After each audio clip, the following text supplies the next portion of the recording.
Welcome back, Lions Collective on a Wednesday. We have three today. Colton Pouncey to my right, I guess, on your viewing screen from the Athletic, Colton Pouncey. And on my left, Justin Rogers, Detroit Football Network. I'm Jeff Ifredi from Crunch Time Sports. And today we have more Detroit Lions topics to go through. One of them being the biggest one, obviously, the offensive coordinator search, which continues. Mike McDaniel was in Detroit, yesterday, I believe, to interview. Mike Kafka today. So they're kind of going through their interviews as of right now. I believe I was talking to you earlier, Justin. I think there's only, four guys? Now David Blau's out. So four guys that have confirmed that have been interviewed. Mike McDaniel, Mike Kafka, Jake Peets, and T. Martin, I think would be the other one. That is correct. Ravens quarterback coach. Obviously, there's a lot of openings, which, Aaron Rodgers kind of spoke about how, the NFL is kind of changing. It seems with, whatever it is, social media, whatever you want to blame, about half the league needs either a new head coach or a new offensive coordinator. And I guess new head coach means new offensive coordinator. So half the league is looking for offensive coordinators. So that means Mike McDaniel's going on basically a world tour at this point. I mean, he's like the hot commodity of offensive coordinators. What has kind of been your guys' just thoughts on the available candidates, the current search, the competitiveness of the market, and all of that combined? It's apparently all the owners now are Gen Z, no attention span. You get 2.5 years and you're out. iPad kids. Yeah, they're all scrolling their TikTok and just bouncing on their owner as well, making awesome highlight reels. It is interesting. Colton, was it you that I was going through the list of potential openings in the press box? Like, I can't remember if it was you or Will or Ben. I was, it's just kind of going through the teams and like how many openings are going to be. Probably not this, probably not this. And I think I settled on 5, maybe 6. And suddenly we got 9. And I don't, probably nobody saw Harbaugh or Tomlin coming. It's a little bit surprising on those fronts. You add in some of the expected offensive coordinator openings, Philadelphia being one of them, Greg Roman with the Chargers being another, maybe a couple unexpected. But yeah, you're potentially looking at 14 new offensive coordinators in this league. And so I remember talking to John Neo about how long is this going to take? He's like, well, they got like a 2-week head start than they had, last time. But it's like, I'm sorry, all these head coach openings have to sort themselves out first before the Lions are able to land their guy. And I think it's really important that before we get going too deep in this discussion, Lions aren't announcing their candidates. They're not announcing their interviews. And so, we're a little left in the dark. All my years in this industry, I've had the hardest time breaking through with coaching agents. Like, it's just a world that's tough to crack. And so we're left to kind of lean on the national reports because that's where that stuff kind of trickles down from. But just because we know of 4/5, if you want to include the interest in Blau, doesn't mean there haven't been more, including, potential internal candidates, whether that's Fraley, Montgomery, whatever. Yeah. And, one thing I would say to start is it's going to be hard to say considering how things kind of ended last year, but Ben Johnson giving the Lions 3 years as OC is kind of a big deal in today's landscape. I think it's probably worth mentioning that. Did not have to stay as long as he did, but he did. I know things didn't end the way people wanted it to, but 3 years as an OC is kind of unheard of in the NFL these days, unless you're a dude that's been around and that's all you want to do at this point in your career. But yeah, man, I think, when you're looking at some of the candidates, they're going to trickle out slowly. There's always going to be sort of a delayed process, especially when you're looking for an OC and there's all these head coaching jobs that need to kind of let the dust settle for. But in terms of where they're at, the names that are out there are pretty intriguing to me. Obviously, Mike McDaniel's a top name out there. I think he did his interview yesterday. I saw a picture of him at the airport. Someone took a selfie with him, which is always funny when those pictures trickle out. But in terms of the names that are out there, I've kind of gone through them a little bit. I'm going to have a story out later this week about some of the names. But McDaniel, obviously, we know who he is. Kafka, I think he did a really nice job auditioning for that OC job, if that's what he was doing when they played in Week 12. But I think his experience, West Coast offense, working with Andy Reid, some of the creativity shown in that game with Jameis, and I think Derek Barnes still having nightmares about that play. Go on the list, Jake Peets, Seattle Seahawks passing coordinator. I think he's done a good job, different backgrounds, working for different coaches, kind of an impressive resume there. And then T. Martin, former quarterback. Spent the last couple seasons with the Ravens quarterbacks coach role, working with Lamar Jackson. I think they're pretty interesting names, but I'm curious if they want that sort of experienced name, veteran play caller, where they go with a young guy that hasn't done before that can work with Dan and try to get the offense right. But in terms of where they're at, it's probably going to move a little bit slower than people want, just because there's so many, as Justin mentioned, jobs that are open and need to kind of let that settle first. But I do like some of the names that are out there. Now, before we continue, I want to bring on our good friend, Mr. Will Birchfield. Oh, he has arrived. Let's bring him in here. Hold on, let me get this all situated. Oh, what up, boys? Hey, look at that. How we doing, fellas? Dude, it took me an hour and a half to get from downtown to Southfield to the studio here, and I was gonna stop on my way to use my phone to dial in, but I'm part of that Verizon outage apparently. So I'm just getting boned from all sides, but I did make it. I did make it in time, 6:05, so I can weigh in here. What are we talking about? Little OC? Little OC action, yeah. I love it. I love it. Were you guys chopping it up about Ben Johnson a minute ago? Or did I catch the tail end of that? Colton was saying how kind he was to hang around for 3 years when you don't have to in this biz. Yeah. No, I hear that. Me could have left after 2022, right, to Carolina, and then 2023 to Washington, and he probably stayed 2 years longer than he needed to. I think the reason that people bear such resentment to Ben Johnson where he went exclusively because of the way that Commanders game went in the playoffs. Even if they had lost that game 50-45 and the offense hadn't committed 5 turnovers and one of them wasn't a pass by JMO, I think people would have been more or less okay with the way things ended. Obviously, they still would have been pissed that he ended up in Chicago, but he left on really unfortunate terms and in pretty ugly circumstances. And it's very easy to look back at that game. I don't buy this, but it's very easy to look back at this game and say that he had half a mind on his next job because of the way he called it, sort of haphazardly. You might even say recklessly. I think the way that his tenure ended in that game specifically, maybe even more than the Bears. No, not more than going to Chicago, but the way that game ended specifically colors a lot of how the fan base views him and the way he left. You think he called that JMO pass because he was just out the door? He's like, let's. You'd be surprised how many people believe that, though. That's my point. That shaped perceptions. Your job is to point out that is ridiculous. Not to. Of course, it's ridiculous. But if you take not just that play, here we go, relitigating the Commanders game a year later, like the empty set on 3rd and 1 when they were about to go up 2 scores.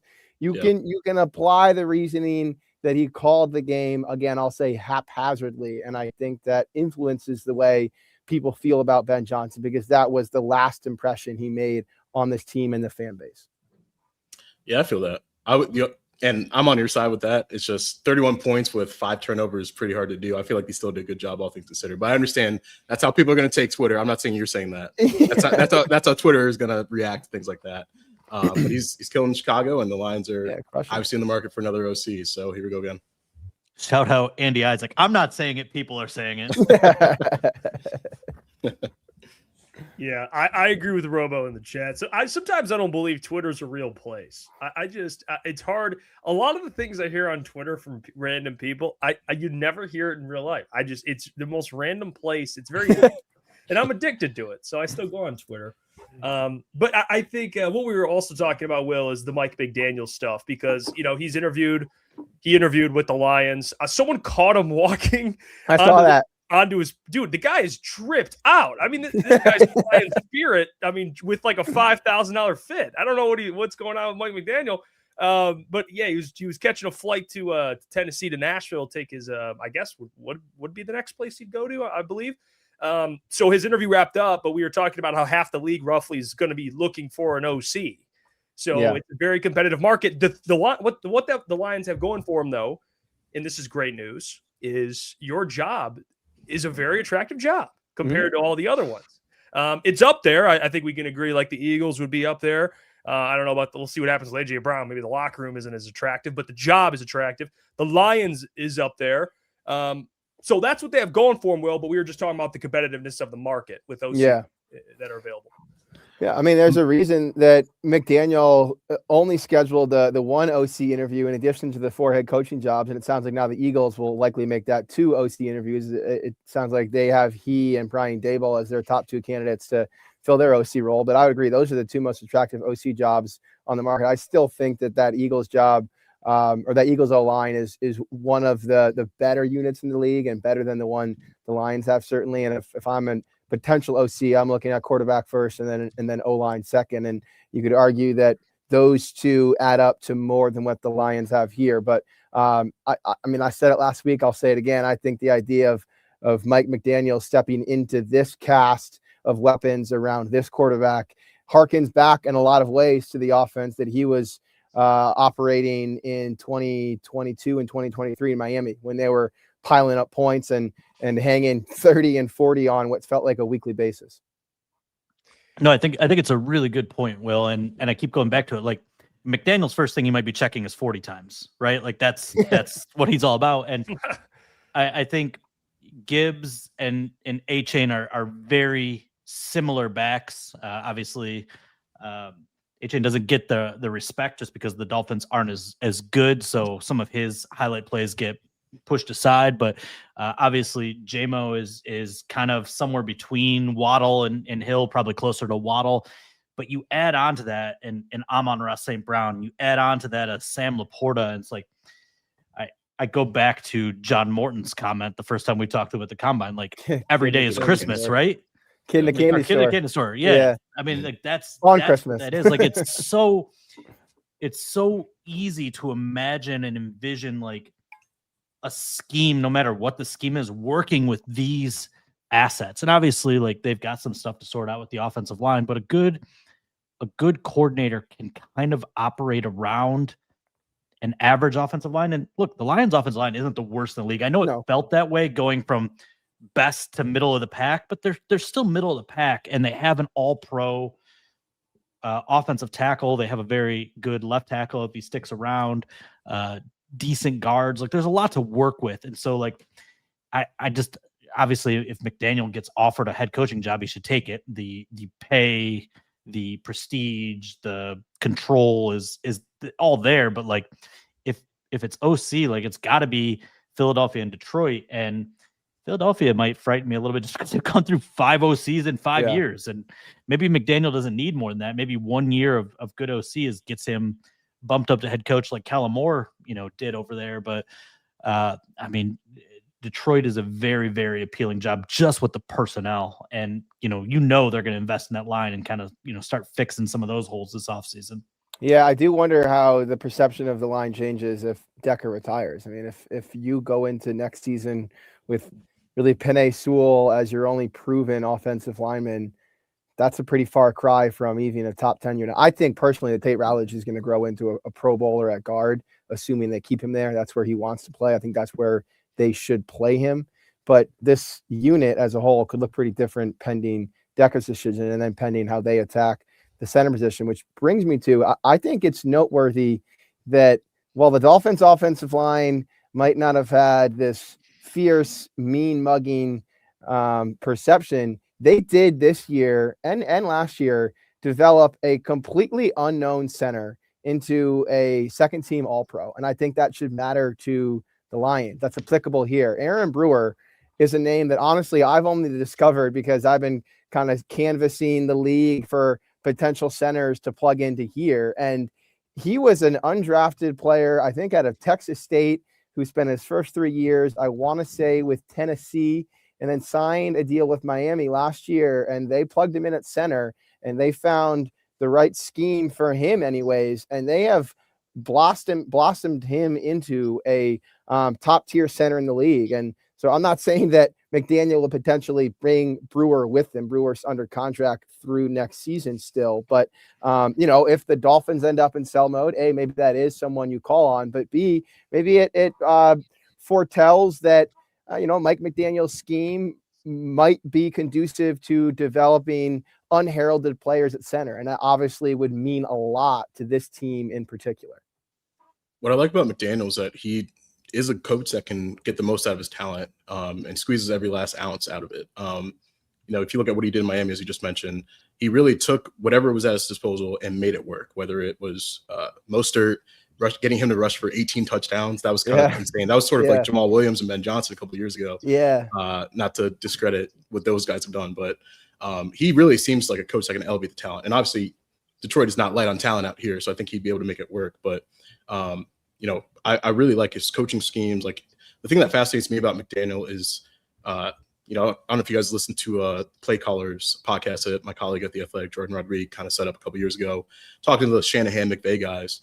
McDaniel was a guy that really just kind of latched himself into the run game aspect, because a lot of those other coaches like LaFleur and McVay were kind of focused on the passing game. McDaniel was a coach that realized that, hey, if I want to get Shanahan's attention, I need to kind of find a niche here with so many talented offensive minds. And so he kind of focused on the run game. When Shanahan left to go to Cleveland, he could only take one coach with him from that Washington staff, and he chose McDaniel. And that's sort of the path that he went on, just being able to tailor different run games to the personnel, the players at his disposal. So that's what really fascinates me about him. I think that would be a perfect marriage with Dan Campbell. And then off the field, you talk about, I think McDaniel will be able to land another head coaching job with or without Dan Campbell. But if he ends up coming to Detroit, whether it's for a year or maybe 2, you can squeeze that out of him. Just learning from a leader like Dan for a year or 2. We saw what it did for Ben Johnson. That's one of the reasons he stayed. I think what you're seeing in Chicago is sort of not a direct result, but I'm sure there's some influence from his time in Detroit, working with Dan and learning from him and watching him run a team. I think McDaniel could really benefit from something like that. So when you're talking about some of the OC openings that are opening up here soon, whether it's Philly, the Chargers, Tampa, obviously, I think he's going to interview for that one as well. See you, Jeff. I'm curious where he goes ultimately, but I don't know where Jeff went. Speaking of where he went. Jeff bounced. I'm curious where he ends up, but I really think Detroit is probably the top option on that list, and maybe that's up for debate. But there's a lot to like about that job for sure. I love this that we can't fix this. I don't know where Jeff went. I don't know if he can get back in. Whatever. I think we're still live. Yeah, we're still humming. Colton, I think your point's great, and it was one I was looking to make as well. Like, what were the criticisms of McDaniel in Miami, right? Like, he wasn't maybe the strongest leader. He lost grasp of the locker room. The culture kind of fell off there, and that is Campbell's superpower, right? Is holding this thing together and keeping everybody rowing in the same direction. And I do think, you watch Ben Johnson's post-game locker rooms, like how much overlap language-wise that there is. Like, Johnson needed Campbell. He really did. Like, he needed to kind of figure out how to tone down his demanding style, his tone, to love guys up at the right time that they needed to be loved up. And he was self-aware enough to recognize that. And I think that extra year that he stayed here was really focused on rounding his personnel. Oh my gosh, we're losing everybody, Colton. It's just like flies. Me and you now. I'm back. Let's go. It was about rounding out his personality and his people skills that made him a better coach. I like that we got a 3-box now. This is great. There's 5 people in the studio chat. I don't know who's popping in anymore. This is crazy. You guys still have me? We're back. Sorry about that. Gotcha. Yeah, that's great. Love that. So where do we leave off at? I mean, what's going on here? Okay, the computer shut off. I'm all over the place. We were talking about Ben Johnson again. Okay, I'll pick up where you left off, Justin. I think the other thing that's noteworthy, and we touched on this a little bit last week about Ben's background, is how many different positions he coached on the offensive ball on his way up to OC. And I think that matters as you start to interview potential offensive coordinator candidates. You thought I was going to make a BC reference there, didn't you? You thought that was going to start with how many different places he coached at, including Boston College to begin with. But one thing, I mean, you did about Kafka, for example, that I think is, slightly concerning if you're viewing this through the Lions lens, is that he didn't have any background in the run game before he became an OC. Like he was strictly a receivers or quarterbacks coach, and then he became OC. I don't even know if you guys can hear me still. You got me? Yeah, we got you. You're good. Okay, good, cool. Whereas Ben, he was a tight ends coach at every single one of his stops before he came to Detroit, and then including Detroit. And when you're a tight ends coach, you have so much exposure to run concepts and run schemes. And I think if you asked him, he would probably credit that experience as much as any for the way he has developed these like layered, complex rushing attacks here and in Chicago. And so I don't know. I think that the Lions should possibly take that into account as they're considering offensive coordinators. Like that was probably an issue. In fact, I'm willing to say that was an issue for John Morton this year. He was strictly a pass game expert to the point that, he would kind of refer to the passing game as, his baby, his area of expertise. And it was really on Hank Fraley and others to coordinate the run game each week. I think the Lions would benefit from someone obviously like Ben Johnson, who has a more diverse background when it comes to the offensive side of the ball.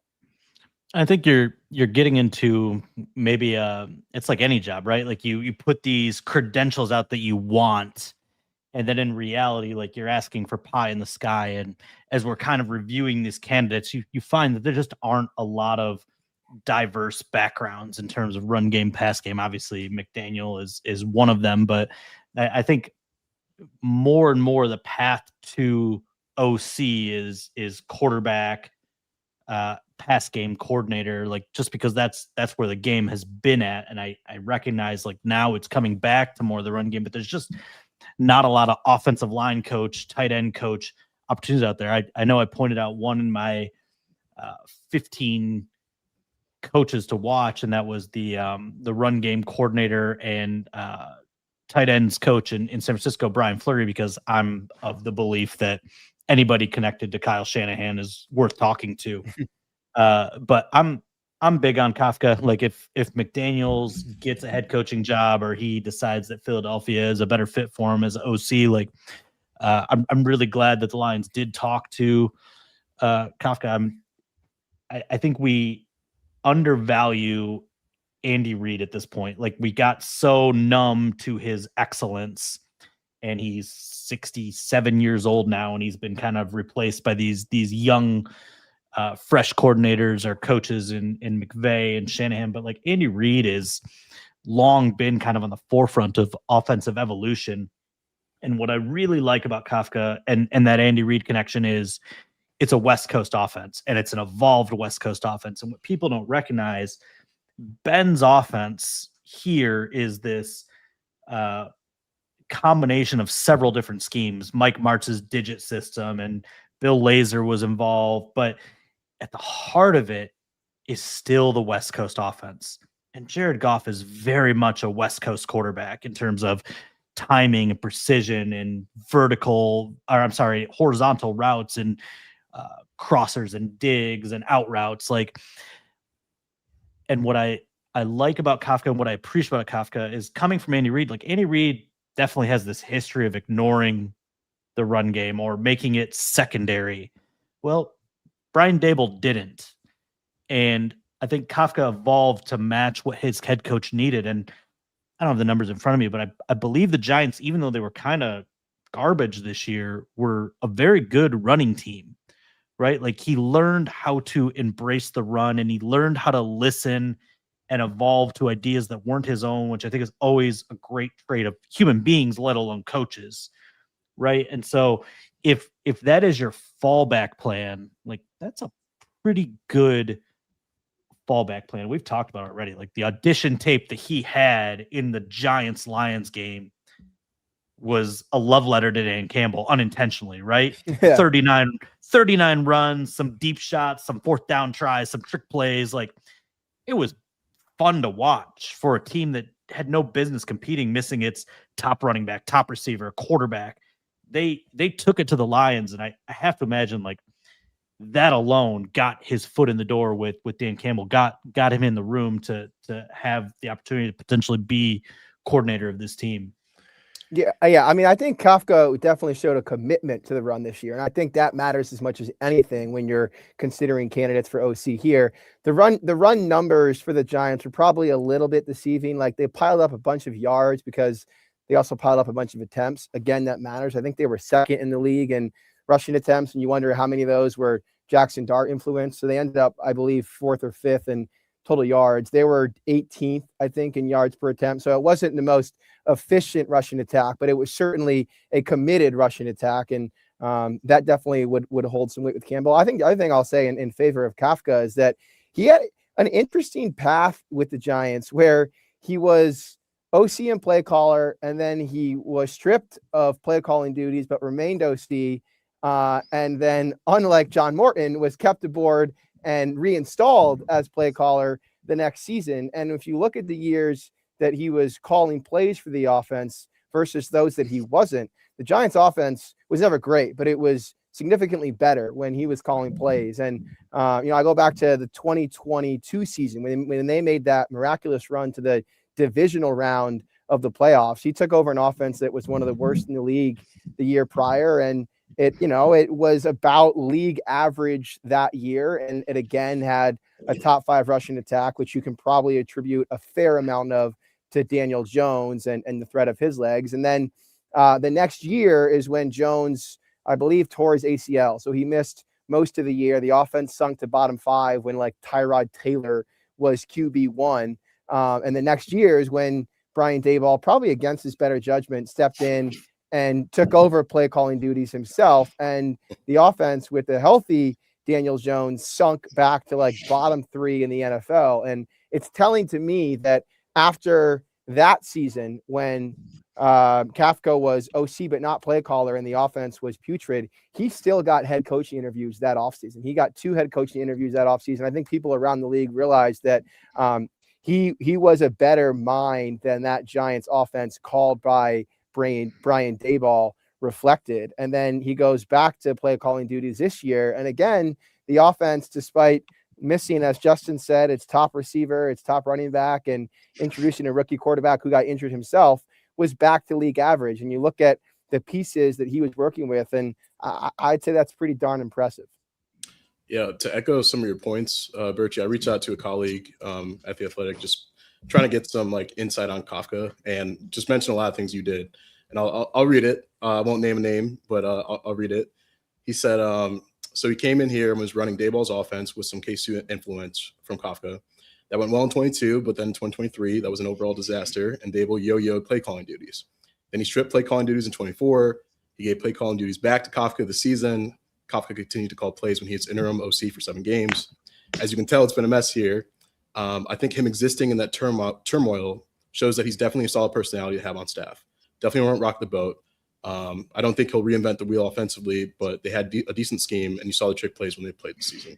So to me, like, the personality aspect of that, I think matters. Obviously, it was something that mattered to Campbell last year with Morton, a guy that he knows, a guy that he's coached with before. They're definitely taking more of an outside the box approach, and I guess going more external with this search than they did last year. But when I hear that, I think that's probably what you need, because if Kafka's going to come in here and run a variation of Dan Campbell's offense, you need a guy that's going to be adaptable, flexible, willing to work with DC.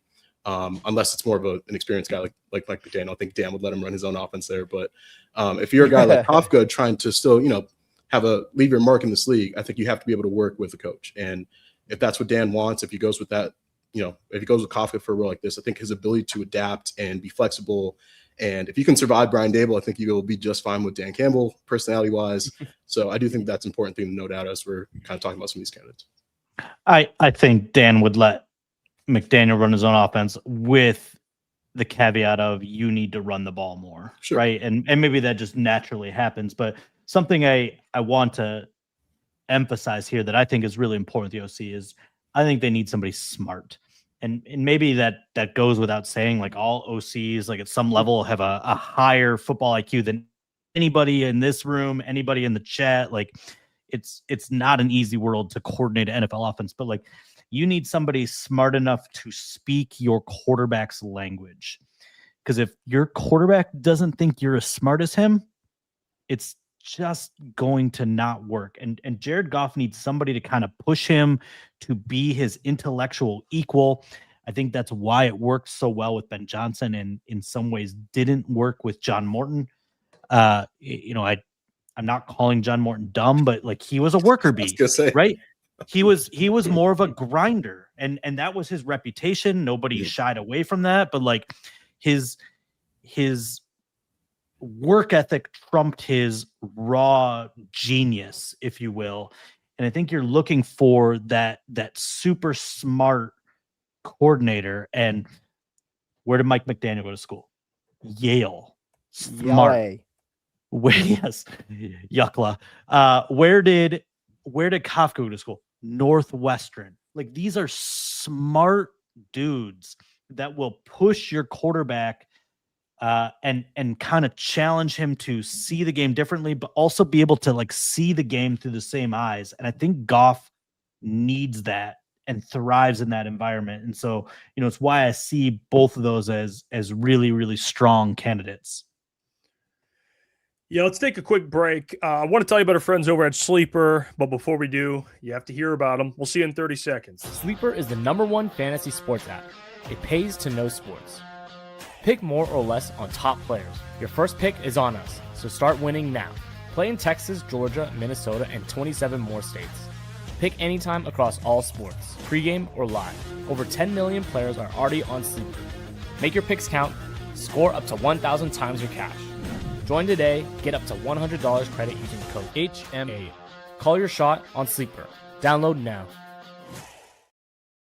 Sleeper, proud sponsor of Lions Collective. Use that code HMA. Get a $100 deposit matched up to $100. You got NFL playoffs this weekend. I know you guys are going to be watching Rams Bears. Don't lie to me. I know you're going to be watching Matthew Stafford versus Ben Johnson. So get your picks in. It's very simple. Sleeper is one of the most popular active, not only fantasy apps, but also gambling apps, which you can use with Sleeper Picks. You choose 2 to 8 of your favorite players, pregame, live, or across different sports. Pick more or less than their predicted stats. And on Sleeper, you can get up to 1,000x payout. Share with your friends and get rewarded together. Shout out to Sleeper for sponsoring the show. I did want to get your guys' thoughts on the wild card weekend. I mean, I think for me, as just watching the playoffs, knowing that the Lions are at home, I try to take things away from the playoffs, or maybe things that are interesting or things that stand out to me.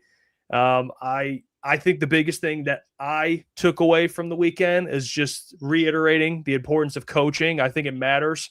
And you're seeing it now with the Lions finding a new offensive coordinator. What did you guys kind of take away from the weekend for Wild Card Weekend? And beside that, I mean, you could talk, we got Bears, Packers, the Bears coming up on top of that one. Matt LaFleur's job being in question for like 24 hours. Now he's staying. But what did you guys think of the weekend for the playoffs? I would say something that stood out, and like those games, a lot of those games were won in different ways, right? So you could have a lot of different takeaways, but I think it just reemphasizes the cliche that defense wins championships, right? Look at 4 of the top scoring defenses are still alive. 2 of them were 1 seeds. The Patriots completely shut down the Chargers. The Texans completely shut down the Steelers. And so it shows not just this focus on the offensive line that we keep coming back to over and over and over again, because it needs to be fixed in Detroit, but like there's also a need to get better defensively, to be a playoff caliber defense. And as good as their defense was during the regular season, during the 2024 season, it let them down against Washington in many ways. I know turnovers played into that as well, but I know Lions fans want 2 dominant edge rushers, and it's not easy to find. You're welcome, Brad Holmes. You can just Venmo me that $5. Like they've got the one, right? And Houston has this awesome setup with Danielle Hunter and Will Anderson that they paid out the nose for, right? Like they paid huge draft equity to trade up to get Will Anderson. They traded for Danielle Hunter, then gave him a contract that I think averages $35 million a year. But like, you can see why people want it. Like it was just relentless pressure. And I don't know how you go about finding your Will Anderson to Aiden Hutchinson complement. I don't know if you have enough draft equity to trade up to find that guy, but clearly, for all the stuff that the Lions need to do offensively this offseason, most of it being the line, like they have to upgrade this defense. They have to upgrade that second edge rusher spot. They have to make sure that they're backfilling Anzalone if they let him go, that they're, investing a little bit. They have to find a way to take this defense to another level. And, going back to a point Colton and I made, like a senior defensive assistant to kind of give Shep a second set of eyes to backstop him, to inject some, old school thinking, would probably help and go a long way as well. Yeah, I've seen a lot of, I don't know if it's just my For You page on Twitter, but like a lot of Lions fans saying, man, if we were in the playoffs, man, we could have made a run. And I get that's easy to say. It feels pretty wide open this year, but also you lost to Max Brosmer in 9 twice. So like, I don't know if you can really say that after a year like that. Obviously, you got some things to clean up, and maybe you make a run next year. But this year, I don't know if that's in the cards. I don't know if there's anything I watched that's like applicable to the Lions situation. If that's the conversation we're having, I think the Lions could have given the Bears, made that a game. Obviously, they beat them twice and beat them in that last game of the season. But I'm looking around elsewhere. Justin mentioned the Texans. Like they have like 2 studs at defensive end, and that maybe speaks to the edge rusher conversation and why a lot of people are fed up with it, or at least a little upset that it was there's sort of this dismissive tone all last offseason when it was brought up. But it's really hard to find 2 dudes like that. The Lions have one of them that's in that realm, but finding a second one, you either have to pay up or, trade a bunch of assets like Justin mentioned. The 49ers game, I think maybe that's one where, people can feel some type of way, because the 49ers are one of the most injured teams in the league, and they still found a way to win against a team that's, coming off the Super Bowl championship, a team that beat the Lions in the regular season. Without some of their best dudes, they were able to come out and win. I think Kyle Shanahan's such a great coach, and what he's able to do, like drawing up those creative plays, the Juwan Jennings pass, like that's stuff that, like, if you have that offensive mind, it's such a luxury if he's your head coach. Not to say that Dan isn't valuable in different ways, but that's why Kyle Shanahan is one of one in this league. Elsewhere, I mean, like, you got a superhuman alien like in Josh Allen that's, feel like he's dragging the Bills to these wins. Patriots are a really good team. Drake May's having an MVP season. Stafford was killing in that Rams game. The Panthers, actually, I was really impressed with them for being able to make that close, as close as it was, 34-31 there. So, if we're talking about the Lions situation, I don't know if there's one takeaway where it's like, man, if they had that, or man, if they did that. I just really enjoyed watching the games, man. Most of them were pretty good, except for that Steelers-Texans game.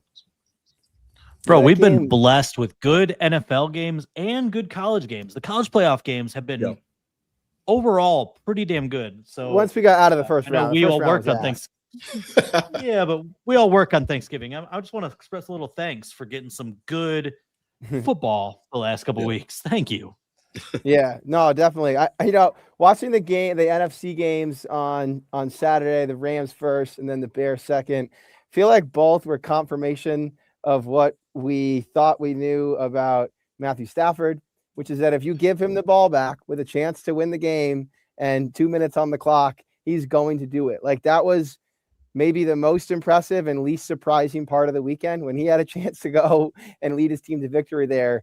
There was no doubt in my mind that he was going to get it done. I still think the Rams are the biggest threat to win the Super Bowl. And not that Stafford really needs the feather in his cap now, but I continue to marvel at the way he not only has continued to produce, but just continued to stay healthy. Like, this guy is 37, 38 now, and he is still slinging that thing around the field. Still probably one of the 3 or 4 livest arms in the NFL. Like, I still really enjoy just watching him zip the ball across the field, and then confirmed that the Bears are just an impossible team to make sense of. Like, I thought the data point that kind of captures their season was when the Packers go up 27-16 with that touchdown in the fourth quarter, and their win percentage at that point was 95.5%. And these are the odds the Bears have somehow defied all season long. That was like their 7th or 8th win that it felt like they pulled out of their ass. Like, if I was a a Packers fan or even a Packers player. I think we heard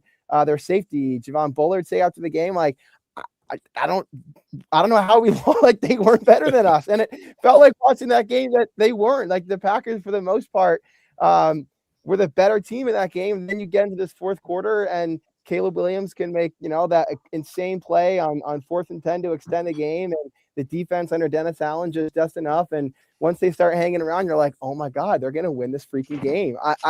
They're an impossible team to comprehend.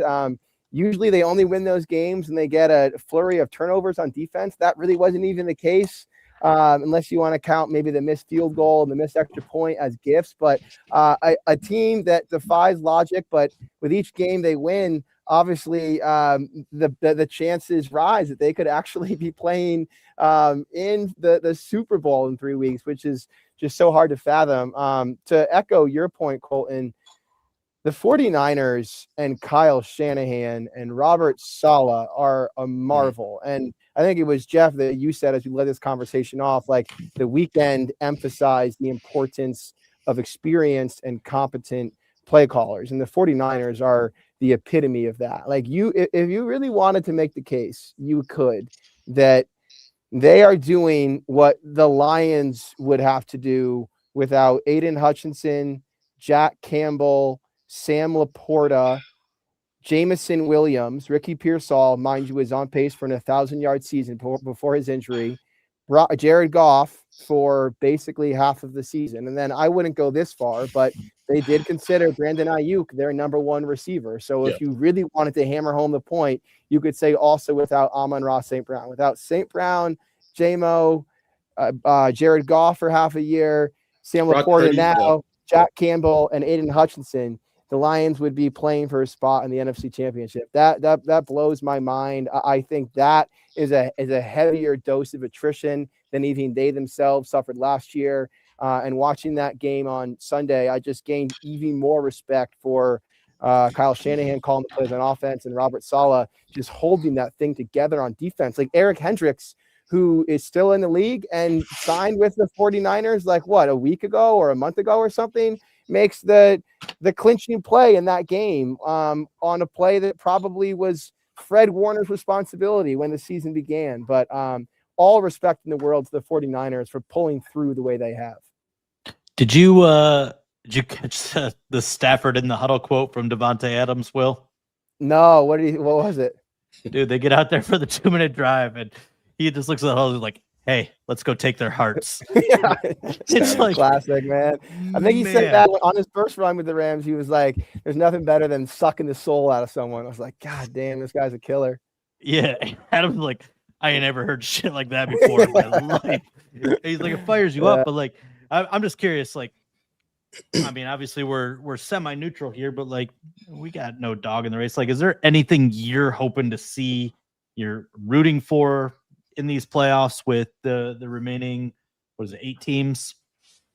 I'm pulling for Josh Allen, man. I want to see him get that's a good one. I really do. Like I found myself on Sunday emotionally invested in the outcome of that game. When the Jaguars took the lead late in the game, I was like, no, like it's got to be Josh's year. And then like as that ensuing drive for the Bills offense came down to a couple fourth downs, like I felt a little heart palpitations. Like I found myself really pulling for Josh Allen.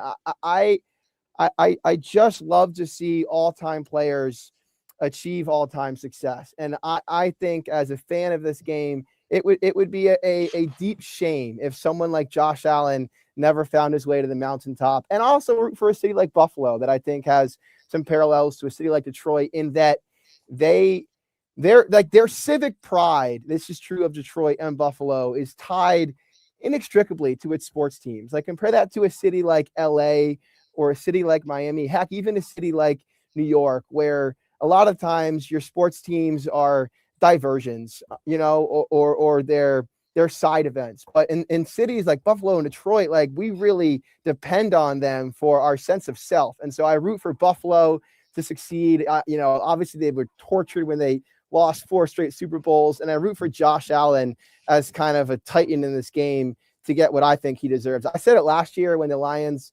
got curb stomped by Josh Allen, and I stand by it now, that if we were invaded by aliens and had to play a game of football to defend planet Earth, QB1 for me is Josh Allen. I just think he's such a stud. Maybe this is my new love letter to Josh Allen, but I definitely find myself pulling for him and for the city of Buffalo.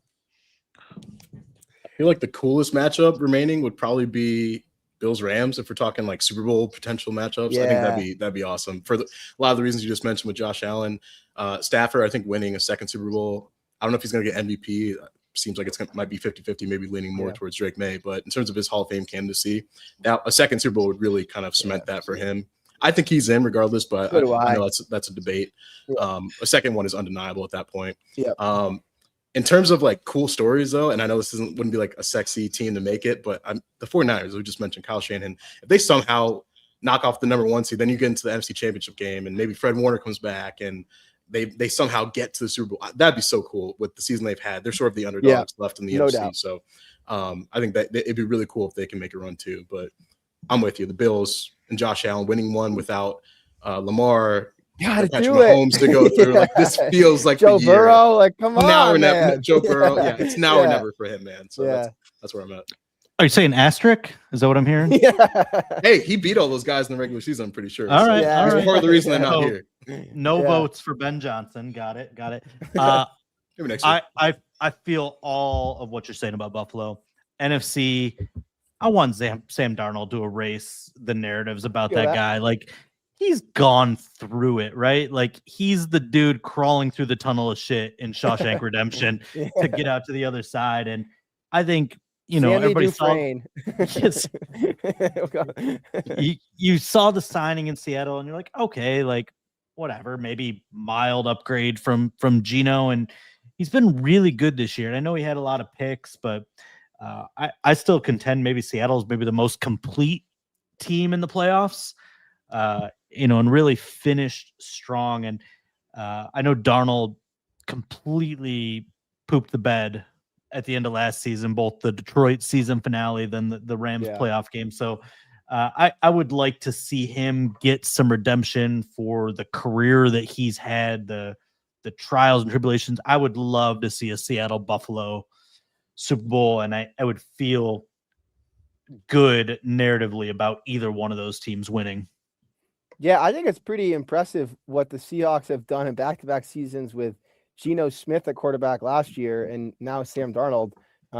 Maybe it brings us to a Jake Peetz conversation. I don't know. Did you guys talk at all about Jake Peetz as one of the OC candidates before I hopped on? I think Colt mentioned his name. So, Justin, there's a guy, to counter your point, just with one example, who does have a very diverse background. He was a run game or a running backs coach with the Panthers under, at the time, Joe Brady, who was the Panthers OC, obviously now the Bills OC, and Matt Rule, and Matt Rule, and could be a head coach, Joe Brady, as soon as next season. Also, Peetz has obviously been heavily involved in the passing attacks at numerous stops. I think it's pretty incredible that the Seahawks have had a top 10 passing attack 2 years in a row, at least by overall yardage, and they did it, as I said before, first with Geno Smith and then with Sam Darnold. And the man coordinating the passing attack for both of those seasons was none other than Jake Peetz. And, I think, Justin, in the same way that you value anyone, as do all of us, who's connected to Kyle Shanahan, I find myself valuing anyone who's connected to Sean McVay. And Peetz does have some pretty deep ties to McVay, obviously coached underneath him for a few years with the Rams, and also alongside him or underneath him when McVay was the OC of Washington like 10 years ago. I think Pietz's resume, his background is pretty interesting, like a number of different influences. Even was play caller at LSU for a year. I know it didn't go great, but spent some time under Nick Saban, 2 different stints at Alabama. So, the impact of all those different football minds on a coach like him is intriguing to me for sure. And again, I think that's someone that represents that diverse background. And you look at the Seahawks passing attack this year, and second in yards per attempt, and maybe even as notably, they allowed, I think, the 5th fewest sacks. And certainly that's an offensive line stat, but also speaks to the ability of a scheme to protect its quarterback. And that's something that obviously was lacking here this year when Goff was sacked the career high like 38 times. So not to like hijack the conversation with Jake Peetz, but I just did. No, you're good. To piggyback off that, like what I heard about Peetz is like I guess one of his biggest strengths is his ability to, tag schemes through the air and target the weak spots in the defense. Something that obviously the Lions are always looking to do with those in breaking routes with Jared Goff here. But the Seahawks are third, I think, in the NFL right now, or at least in the regular season, explosive pass rate at 16.9%. Obviously, Clint Kubiak taking over this past season. He's done a lot of good stuff there, and I'm sure Pete's has learned from him. But as you mentioned, a lot of these guys are either pass game coordinators, quarterback coaches, some of these names on the list. And so you're talking about maybe – I think the biggest question is what is their offensive identity going to be? And I guess we don't really know that with Pete's, but the fact that his resume is so expansive, as you mentioned, Birchie, years as a scout, coached different positions at the NFL level, has kind of been there and done that with a bunch of different hats that he's worn across his however many years he's coached. But he's intriguing to me. Young guy, 40 years old, still kind of making his mark in this league. When he went to LSU, he came highly recommended from Joe Brady. And as you mentioned, didn't really work out, but I really wouldn't put that on him. That team's kind of a mess down the stretch. So he'd be an intriguing candidate for sure. If he ends up getting the job, we'll see. I don't know why my brain went this way, but like as I'm looking at Pete's resume and this guy that jumps around from job to job to job to job to job and works for all these great coaches, I'm like, is this guy John Morton? What's going on here? Well, he's 40, so he's done all that in a short amount of time. Yeah, like I get it. Like you've worked for Saban, you've worked for all these guys, and but he had 1 year as a coordinator that didn't go great. I think John Morton had 1 year as a coordinator, didn't go all that great either. Like clearly, like there's more. It's just it was weird to me, like how little I could find in terms of other people praising what Pete's offered from the background. Like a lot of these coaches, like you can find quotes from players, from other coaches, like praising their impact. I just couldn't find much. I think there was one article about Pete's when he was taking over the LSU coordinator job that, really offered any kind of insight and background. But like, I don't know, like something about that made me a little wary of his candidacy. You know who I think is very interesting, and by the way, has the backing, is under McVay, Nate Scheelhaus, who's been getting a ton of interviews lately. I don't know if he's going to be a head coach this cycle. He's already taken multiple interviews, but I really hope the Lions interview this man. He's coached pretty much every position. The only negative, though, is he's only been in the NFL for 2 years with the Rams. He was with Iowa State for a while. I know the Lions just reached into Iowa State and picked up their one of their coaches to be their tight end coach for a little bit till he went back. But he's coached in college at least since 2016. Wide receivers, running backs, quarterbacks. He's been a running game coordinator and a passing game coordinator. And then he was the passing game coordinator for the Rams this past season, obviously with Puka and Devontae and Matthew Stafford. But Matthew expectedly, I think he should win MVP. So he's someone that is rising up very fast. And I think, if I'm not mistaken, Sean McVay said that guy is going to be a head coach. Like, honestly, I know Sean's always going to advocate for his guys, but to kind of what you said, Justin, like, this guy's going out on a limb. For Nate Scheelhaus. And I watched a video the Rams put out where they did like a whole behind the scenes with Nate Scheelhaus. And it's interesting to see, like, he's the prep guy for all the passing schematics. And he's a very bright dude. So I really hope they bring him in for an interview, because if you don't get a head coaching gig, you could stay with the Rams, but Sean's going to call plays. You might as well, if you have an opportunity to go, coach essentially an offense with all this talent, I think it'd be an intriguing guy to kind of bring in. But that's a dude who I think has obviously the passing game experience, coach different positions. It would just be a little bit of a premature hire. He's only coached in the NFL for 2 years, but he's had a lot of success. So that's kind of the Davis Webb example I brought up last week. He only has 2 years, but a guy that organizations love. So we'll see what happens with Nate Scheelhaus. I just learned that it's pronounced Scheelhaus, so that's really good for me. Yeah, by the way, just my big takeaway. I had to make sure it was pronounced Scheelhaus. I was like, I'm going to butcher this. How were you saying it before? I was saying Scheelhaus. I don't know. Yep. That's kind of badass. I was pronouncing the Rams guy. Yeah, Scheelhaus just like crushes Steins and Bavarian pretzels. Scheelhaus. Sounds way cooler, I might add. If you Scheelhaus, that sounds like a they called me Scheelhaus on Saturday nights at BC. That's Kyle Meinke's preferred candidate. Right. This guy's another McVay guy while we're on the subject. Maybe how do we feel about Zach Robinson, the Falcons OC? Because I know he's available right now. Technically, they fired Raheem Morris. Yep. He's obviously coached Jared Goff before in LA. Their time overlap there. Quarterbacks coach. I think he's coached receivers too, if I'm not mistaken, or at least assistant wide receivers coach. Did a decent job with the Falcons offense the last couple seasons. Good and explosive plays, like the run game stuff with Bijan was pretty solid. Curious if I think he might be interviewing for maybe the Bucs job or another job that's out there, no seat vacancy. Curious if the Lions get in the mix there, but I don't think there's been much buzz about him yet. Bucs are interviewing everyone, Colton. Right. Yeah, they are. I mean, everyone. I think they talked to I'm about to get a look there. I go there. Yeah. You're in Tampa. I don't know, man. Oklahoma once State they hear doesn't Colton's say GPS Yale to stats, me. they're calling him up. My question is, what's the thing? What's the difference between organizations announcing guys they interview and organizations that don't? Is there like a reason for that, or is it just a preference, or is there like? I kind of like the Bucs are like, hey guys, we just interviewed this dude. Like, I like how they're very upfront about it. I wish the Lions were. I know there's leaks and stuff, but did the Lions do that with head coach candidates when Campbell was hired? I think most teams difference do it with between head coach candidates. Yeah. I think seeing it less with coordinators. Yeah. is that like That was the like best Brad part of says, the competitive Falcons.